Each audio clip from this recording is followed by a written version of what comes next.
What's happening, guys? Hey, and welcome to the Waffle Mafia podcast.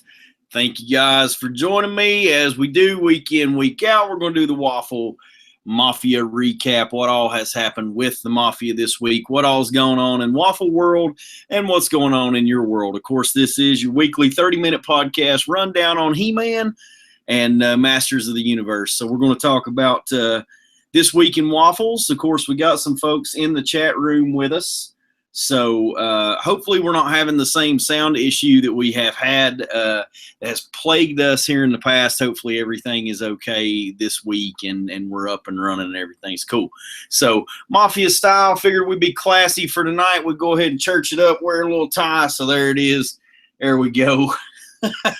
We'll give a shout out to everybody, yo. So right now, in the chat room, we got Samisha Mack, got OLC, and Dougie Fresh, and Mr. Dagon. So I appreciate you guys jumping in and joining me in the live chat.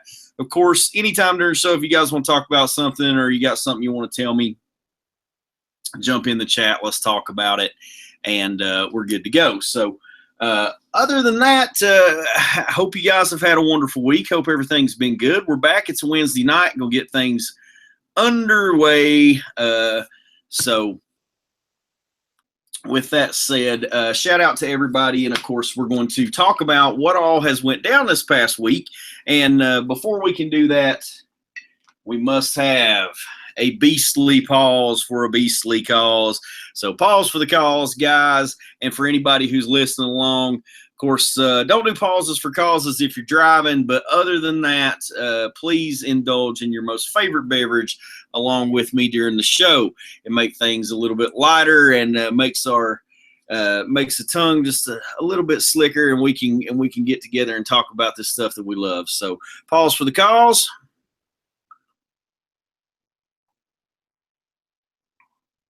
And let's get it, y'all. So yeah, man, what's going on, JD? JD's in the chat room. JD Gibson, thanks for joining us, brother.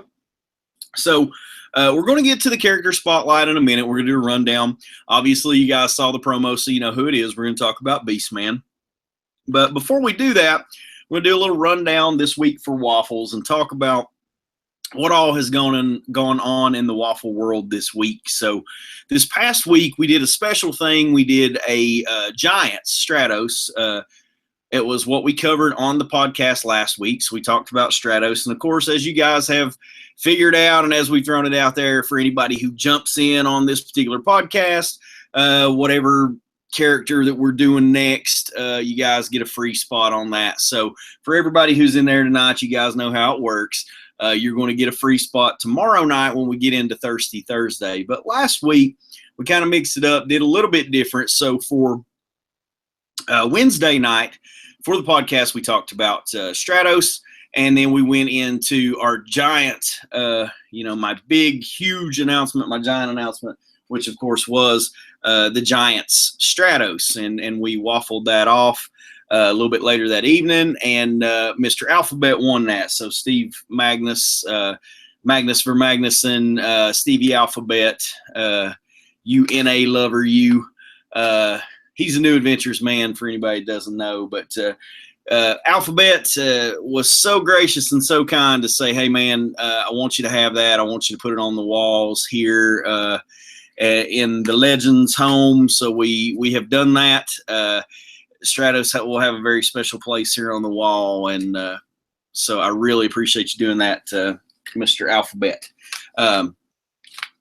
Other than that, we moved on. We do Thirsty Thursday. So for anybody who is not or anybody who's listening who doesn't know what's going on, what is this? What are you guys even talking about? These syrupy waffles and all this syrup and all this stuff. So waffles, obviously, something that the Mafia does. How do I be a part of the Mafia? Come hang out. Come be a part of Lucky Legends. Come be a part of Lord of Destruction Waffles. Be a part of Most Powerful Waffles, and of course Law Wheel. And with that said, a little shout out to our brother from another mother down at Law Wheel. Prayers are with you, buddy. We're thinking about you. We know that that place just absolutely devastated by the hurricane. So we're praying for them. We hope that they get everything straightened out, and we're thinking about you, Joito. And so, a little pause for the cause for you, my brother, and hope to hear from you soon. Thank you, JD. They say that this was made to resemble somebody. Yeah, that was actually given to me as a gift. Killer Christmas gift. You want to get Daddy anything, something to drink out of. That's all I need. But yeah, very cool that that I was gifted that. So that tends to be my go-to drinking mug when I get a chance. And for those of you who are just listening or will listen later, my mug has my likeness on it. And yeah, I know that's absolutely silly, but I enjoy it. So with that said, what's up there, T Pumper? T Pumper's in the room. Who else? We've had a few people jump in. What's up, Aiden? Aiden Coronado's in there. Of course, we got OLC. Who else do we have? I believe that's everybody. So we did Thursday. Thursday turned into T Willie Thursday. Started off as Thirsty Thursday, which is something that we do every week. Thirsty Thursday got underway and quickly turned into T Willie Thursday. So Travis Wilson, T Willie went on a tear. We did Manny Faces, and of course he had some extras. These of course are classics. So we did Manny Faces, Manny Weapons. So he came with all the extra weapon attachments that would have made up a Manny Weapons when he was actually originally done. Oh, Jakey B's in the room. He said, "I'm here, baby." That's a boom for old Jakey B in the room. I'll pause for the cause for you, my friend. Give me another reason to drink. I don't mind. And that's what it be. A little pause for the cause for old Jakey B. So T Willie got on a tear there. Just absolutely started tearing everybody up. So he got the Manny Faces weapons. Turned around. We did a DC He-Man with the Achilles heel repair. So DC He-Man, also T Willie. So it was a doubler for Mr. T Willie. Then we gave away a Waffle Mafia sticker, and again, it was T Willie. So as you guys know, the Will can be a lover of the doubler sometimes, and sometimes the tripler, and sometimes the quadrupler. So, man, T Willie absolutely tore it up on Thursday night. It was T Willie Thursday, and after that, we did a Mega Construct Skeletor. Jakey B took that home, so that's going out to old Jakey B. And did Icer after that. Icer had some of the instant karma, so Mr. Magnuson gifted me the Stratos, and directly thereafter won an Icer. So it was some of that good karma coming back to you, my friend. Got you a Classics Icer. And then we did the Energy Zoids Mini, which is very cool. The back of the Mini, if you guys don't know, or I'm sure you probably do, but for some of you that don't, the back of that particular Mini doesn't have the typical cover on the back that you would see with our artwork and that kind of thing. It actually just is the end of the book, so it's kind of cool that one's a little bit different. Other than that, Saturday night. So we moved on to Saturday night. We did Syrupy Saturday. So this piece, the piece that we did for Saturday night, the lead piece, of course, was the Super 7 Ultimates Tila.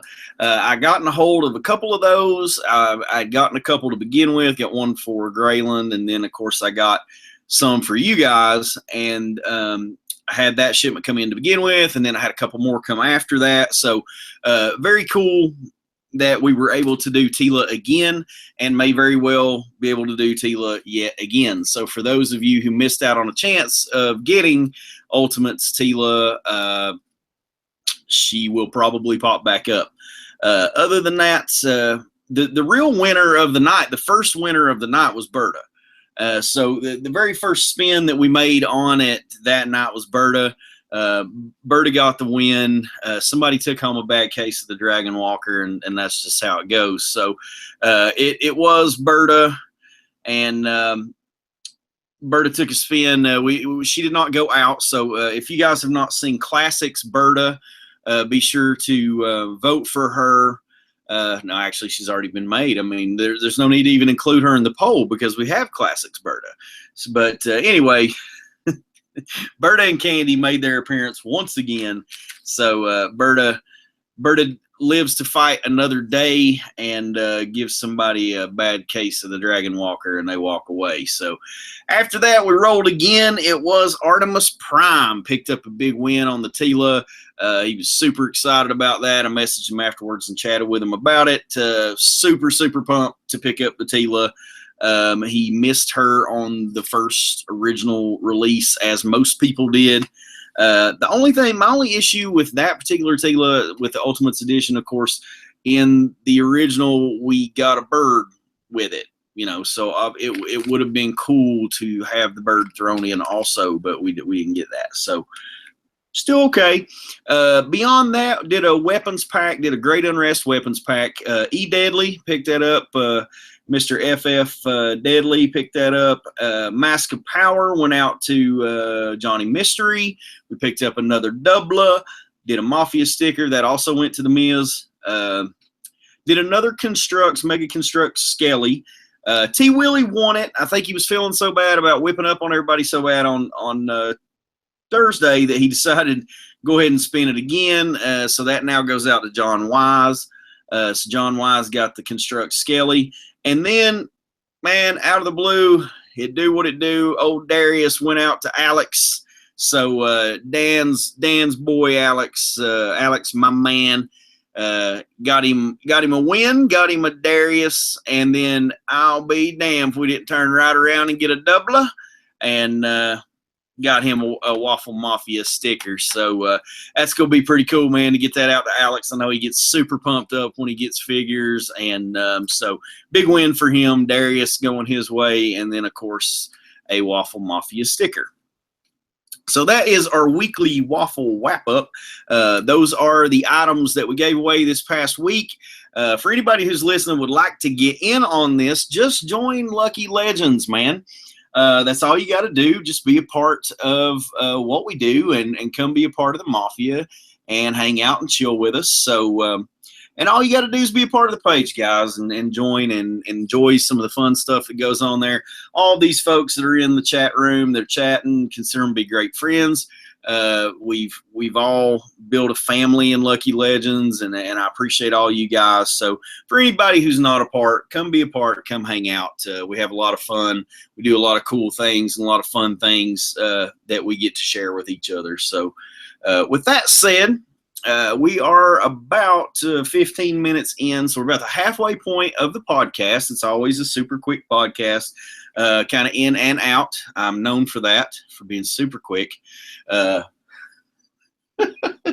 Look, it's never good, guys. A little pause for the cause, help you realize what Daddy just said, and here we go.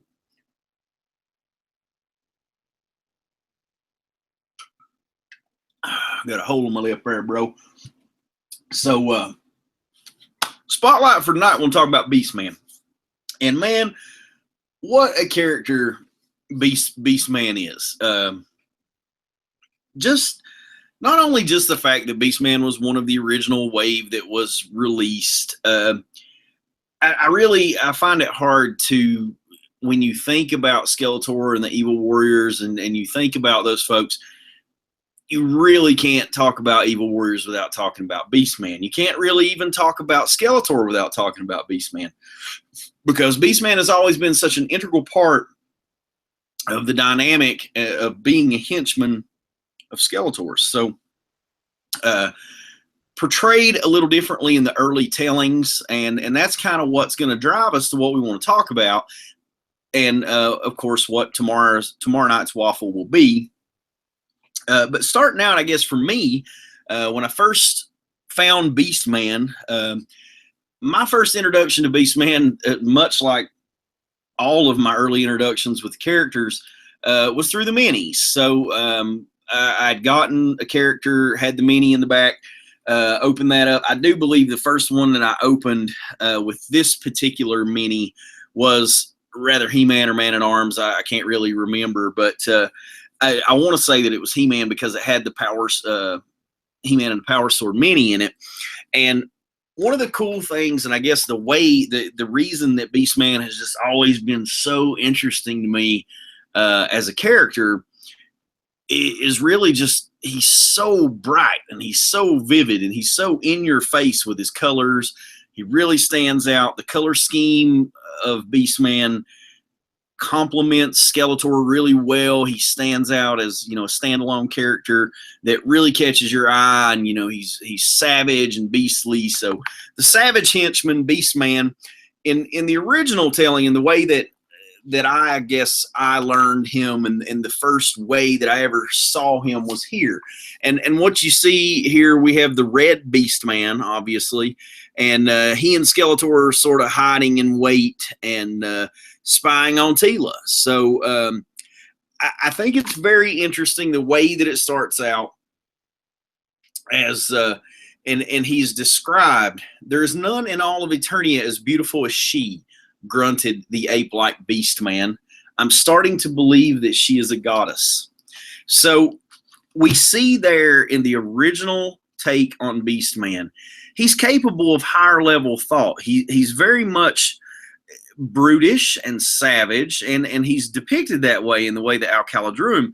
But what we see is he's gazing upon Teela, and he's taken by her beauty, and he says, "None are as beautiful as she. She must be a goddess." So in a world where we have all of the magical things that we have in Eternia and all of those things going on, I thought it was really awesome to see that an evil person, the Lord of Destruction, and his henchmen creeping around, hiding behind things and watching. And I always got that really sinister feel for the two of them from this point. And I think it's interesting also that they describe Beastman as grunted the ape-like Beastman. So they were already early on saying that he was ape-like. So I thought that's very cool. Very next page, we see Beastman sort of dodging out of the way of Teela and her prowess. And of course, once she's subdued, here we have the red Beastman carrying Teela on towards Grayskull. Grayskull's open, Skeletor's heading in. So, that's the way my teeth were cut with Beastman. He was red Beastman.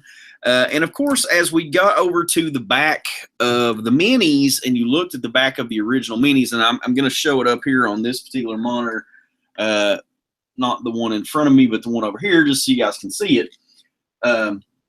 Just a sec. Maybe we will be able to see that. So, yeah, there we go. So, well, maybe not. So what we can see, if we can see, yeah, so there is that old card artwork that was on the back of the minis. And what you see there is the red Beastman. So we also have the portrayal of Man-at-Arms and Skeletor. And one thing that I really like about the way that they were drawn here in that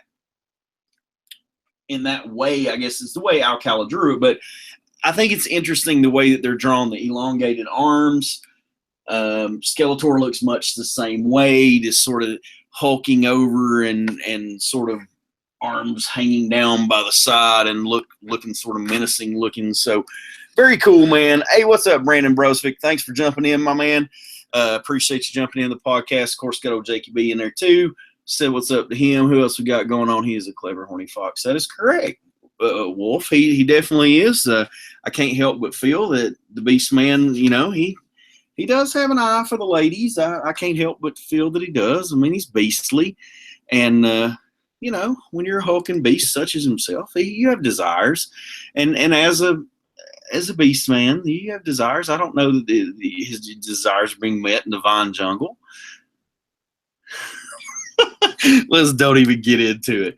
Okay. And so, of course, like I said, started out with Beastman in the red portrayal. So he was red Beastman in that Alcala drawing, the way that Alcala presents him. And that's the way that I like my Beastman. Doesn't mean it's the only take on Beastman that I particularly care for. And the truth is, there are several iterations that we'll talk about of Beastman that I really do like. But I think as far as collectible figures go, the red Beastman is just absolutely stunning, and especially if you want to have him as a part of sort of an Alcala display where we have the Blue Skin Merman, the Alcala Skelly, the Alcala He-Man. So very cool that we came back and we got a nod, a PowerCon exclusive of the red Beastman. He was PowerCon, I believe, last year, or was he San Diego? I'm not quite sure. I want to say that he was PowerCon last year, but she wanted the Beastly D. You know what it'd be. So, of course, this is not where it stopped, and this is the kicker. So we start out with red Beastman, and here you can see him in classics. Absolutely beautiful. The camera just really doesn't do it justice, guys. You guys know the one that we use for the podcast is not necessarily the one that the quality of the one that we use for when we do waffles. So it's a little bit easier to see things during waffles. But here, Beastman just absolutely vicious. Love the way that he's done. Now, a lot of people would say, oh, well, why do the red one? We already have the other Beastman. It's not the way that I remember Beastman. Well, moving on to that, we got established into the way that Beastman is portrayed.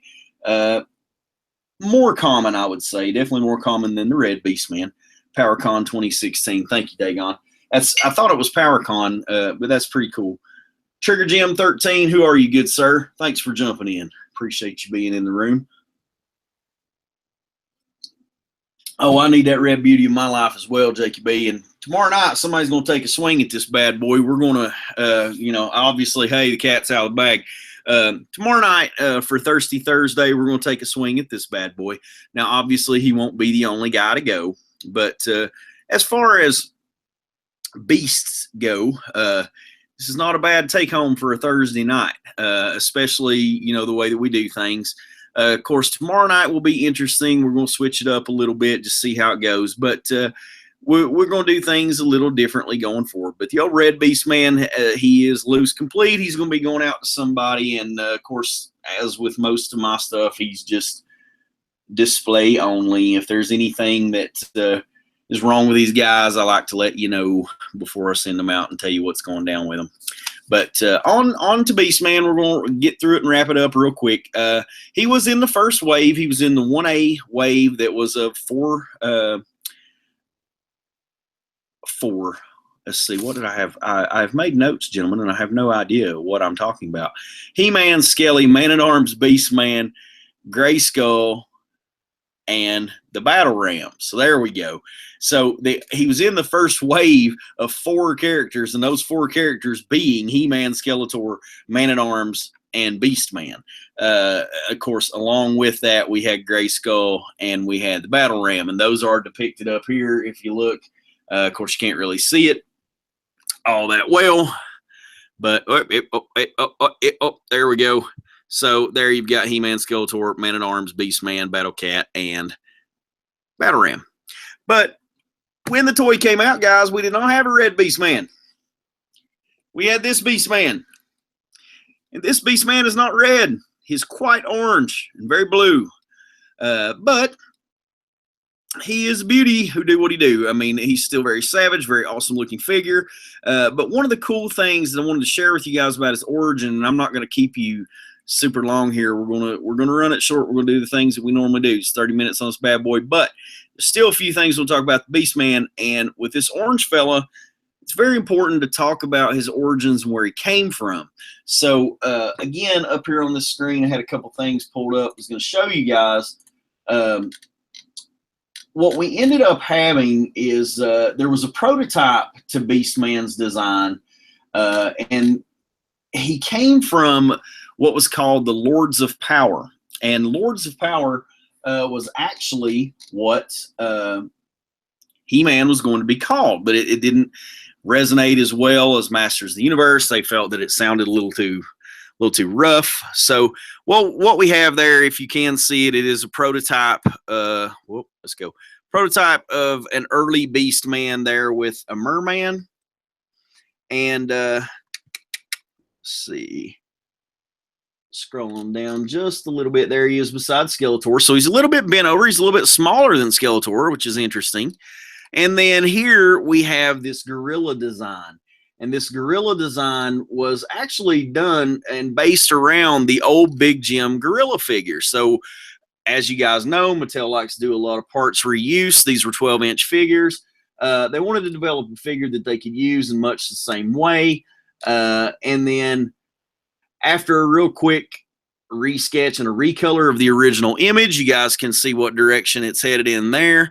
And then as we get into a more final sketch, and this is his final B-sheet sketch, that's when we get the actual Beast Man that we know and love, and the character that we got when the toy came out. So much more like the toy. So for those kind of resources, if you guys want to read a little bit more about that, I don't know if you guys know that this is out there or not, but there is a blog called the Battle Ram blog, and you should check that out. It has an index that has a listing of all the things that are covered on Battle Ram blog, and they just talk about the origins of things and where things came from. Beastman portrayed in a lot of different ways and over a lot of different tellings. We'll run through them kind of quick. There are a couple that are worth noting just because they're a little bit odd. We're going to have a pause for the calls just real quick.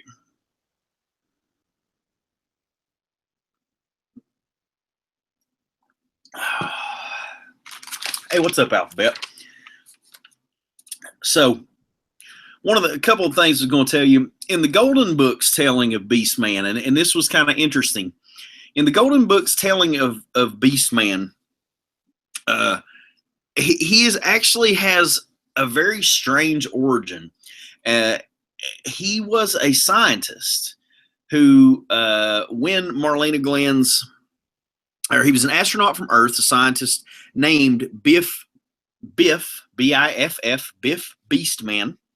While serving as a technician on Marlena's space shuttle, a great evil magic transformed Biff Beastman into Beastman when the shuttle crashed onto Eternia's Dark Hemisphere. So, in the Golden Motu books, they actually tell Beastman as being a man. However, all of the other tellings of Beastman seem to be fairly consistent with the fact that he is a leader of the Beastmen, leader of the Beast People, from the Vine Jungle. And so that's when we get into our orange portrayal of Beastman. And that started with the Vengeance of Skeletor mini when he actually started being drawn and shown as orange. And that going forward with the orange and blue, the more traditional look of the Beastman that we're used to, the white around the eyes, blue on the cheeks. So very cool portrayal, Beastman there. Different, you guys can sort of pick whether you like that or not. I think it's a bit of an odd story, and I know that some of that, along with the Golden Books, that follows the story of Marlena coming to Earth and coming to Eternia and crashing on the Dark Hemisphere. Some of that is a little different telling than what we're used to or what most of us have grown up on. But one thing that stayed consistent about Beastman throughout the entire series is that he's loyal to Skeletor. He's a hulking henchman. At times, very much seems as if he is the powerhouse. He could take on anybody. His snarling, his growling. He's very vicious. Love the figure. Love the way that he's portrayed. Love the character. Of course, a little bit different when we get into the Masters movie in '87. He was the Beast Man. So done just a little bit different. Ponytail. Had a couple of little different weapons. But one of the interesting things about the character in that movie was he was silent. And so by not speaking in the movie and sort of giving the guttural growls and the gargles, he was a bit more menacing, in my opinion, just because he didn't talk. However, then we move forward and we get into MYP. And MYP is absolutely beautiful the way that he's depicted. He's hulking, he's monstrous. They really do a great job of making him fit more so the character that he is in the way that he's drawn. until he opens his mouth. And that's sort of the issue that I have with the second season of Filmation, with MYP does it again with the idea that Beastman is somewhat of an idiot, just, sort of a bumbling buffoon. He doubts Skeletor sort of the beginning of MYP, and Skeletor, blasts him and just sort of shows him. And he's a little bit of comedy relief at times. But consistently throughout all of the series, there are certain things with Beastman that are important. And those things are, he's Skeletor's right-hand man. He's very capable of doing things on his own, leading attacks on his own, of having cognitive thoughts that make sense, that he was able to lead certain attacks. He was able to carry out some of Skeletor's schemes. And in fact, if you look at the Filmation episode, Prince Adam No More, we see him actually don a disguise and come up with a whole plan of his own in order to trick Cringer and bring Cringer in with Pretty Cat. And so, or Pretty Kitty, I think was her name. But either way, with that being said, he was very consistently intelligent over most of the series until he got into MYP, and they kind of dumbed him down just a little bit. Of course, there is another classics version of Beastman. He is not this glorious red Beastman, but he is the glorious Beastman that we're used to, the orange Beastman. So that one's out there as well. We have waffled him before. This figure, however, is one that we have not waffled. So this is one that we have never done. And there's a couple of those coming this week, guys. So, or actually next week will be a couple of those. So we've got some coming that we've never done before, some figures. So for any of you guys who have been following Waffles from the beginning, you know that there are only a few that we haven't done. And so this Red Beastman, of course, being one of them. And some of the new stuff, we're going to get to that. But it was more so trying to get through all of the ones that we have and the ones that we've been given. So Red Beastman, definitely one on the list that I want to do for you guys. With that said, we kind of threw it. Beyond that, he carries on 2012 DC Motu Comics. And one little piece of trivia that I'll share with you, and of course I don't want to ruin Eternity War for anybody who hasn't read it, because I'm not big on spoilers. I don't like to tell you guys things if you haven't actually gotten to see it yet, because I think that's just sort of part of the wonderment of reading it. But in a vision of a possible future, and we'll just put it that way, Beastman is shown second in command to a tyrannical King He-Man wearing Battle Cat's fur as a pelt. So leave you with that. You can just imagine Beastman being second in command of King He-Man's army, draping himself in Battle Cat's fur. And if you guys haven't seen that, boy, you got to get in there and read that comic, because it's well worth a read. But other than that, that pretty well covers it for us this week. Of course, everybody who's in tonight and in the chat, you guys are going to get a free spot in for tomorrow night's waffle, and tomorrow night's waffle for Thirsty Thursday will be the Red Beastman. So we will see him again tomorrow night. Until then, guys, keep calm, waffle on, and little pause for the cause, baby. I love all y'all. Appreciate it, and we'll talk to you next time. Peace.